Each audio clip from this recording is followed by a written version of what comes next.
Imagine being born into a bankrupt squire family, with your only legacy being an impeccable appearance. Yet only a few years later, you stand at the pinnacle of power. You command the navy and the national treasury, and even the king addresses you as "my dear wife" in letters. This man is George Villiers, later known as the Duke of Buckingham, whose fame resounded across Europe. Tonight, by the flickering firelight, let us walk through his real life alongside this story that lingers gently in memory. Some call him a cunning manipulator of power, others a patron of Baroque art, but in truth, he was merely a player pushed to the crest of the tide. Amid the fog of desire and affection for power, he gained wealth and titles, yet lost all means of retreat. This is a tale of extreme favor and extreme hatred, a midnight whisper hidden in the folds of history. Now slow your breath, let your mind drift with the wind into the Stuart era woven with silk and intrigue.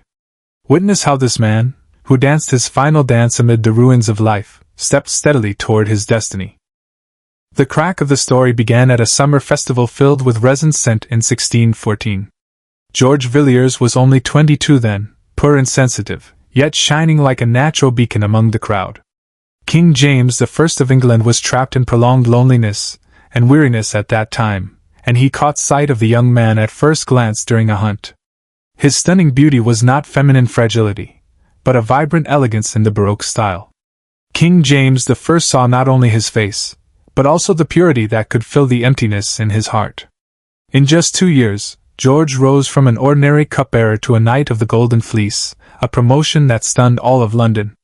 To the king, he was no mere subject, but solace sent by God. To the court officials, he was a thunderbolt ready to strike at any moment. George began to wander the corridors of power, learning to hide his ambition behind a smile and mask the stench of the court with expensive perfume. His status built on royal favor was as strong as iron yet as fragile as ice. He knew that as long as the king's gaze remained on him, he was the master of this land.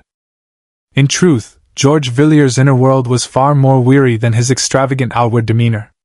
Born in the countryside of Leicestershire, his mother Mary was an ambitious woman.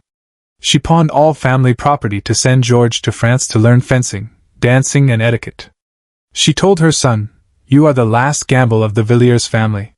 This maternal pressure became an inescapable chain throughout his life. At court, he had to deal with the aging, suspicious King James I, while carefully balancing his relationship with the young Prince Charles. While rumors spread about his ambiguous bond with the king, he huddled behind luxurious bed curtains, calculating the interests of his family. He became the most prominent matchmaker and steward in English history, almost monopolizing all royal favors. This power filled him with arrogance, driving him to engage in diplomacy and warfare far beyond his expertise, trying to prove he was more than just a royal favorite. Yet politics was far more complex than a dance. His reckless decisions quietly diverted public discontent with the king onto himself. As he collected masterpieces by Rubens and Van Dyck, he failed to realize that hatred outside the palace had gathered into a towering tsunami. In the spring of 1623, George made an extremely bold and whimsical decision. He slipped away to Madrid with Prince Charles to propose marriage. Wearing wigs and using the aliases Jack and Tom, they rode across half of Europe. It was a romantic Baroque adventure, yet it also marked the turning point toward darkness in George's political career. At the Spanish court, his arrogant and unrestrained English demeanor offended the rigid Spanish nobles. The marriage proposal ended in total failure. This farce made England a laughingstock in diplomacy, and drained the last penny of the national treasury. Upon their return to London, the people greeted them not as heroes, but with cold silence of disgust. King James I grew old and could no longer protect his beloved Steenie. The moment the old king passed away, George thought his end had come. Surprisingly, the new King Charles I did not abandon him. Instead, he continued this deep dependence. During their days in Madrid, Charles had already regarded George as his only elder brother and shield. Such successive favor from two monarchs is almost unparalleled in history, making George the real target of the entire kingdom. By the late 1620s, George Villiers' life fell into complete collapse. He forcibly pushed for the La Rochelle expedition against France, attempting to restore diplomatic prestige. However, the expedition turned into an unprecedented catastrophe. Tens of thousands of soldiers perished from hunger and plague, yet failed to break through the gates of France. After returning to England, he became the most hated man in the city. Ballads cursing him spread in the streets, and Parliament attempted to impeach him time and again. George grew paranoid. Even after receiving assassination threats at home, he insisted on walking the streets without a guard. It was a nearly destructive narcissism. He firmly believed that being loved by the king meant he would always be favored by fate.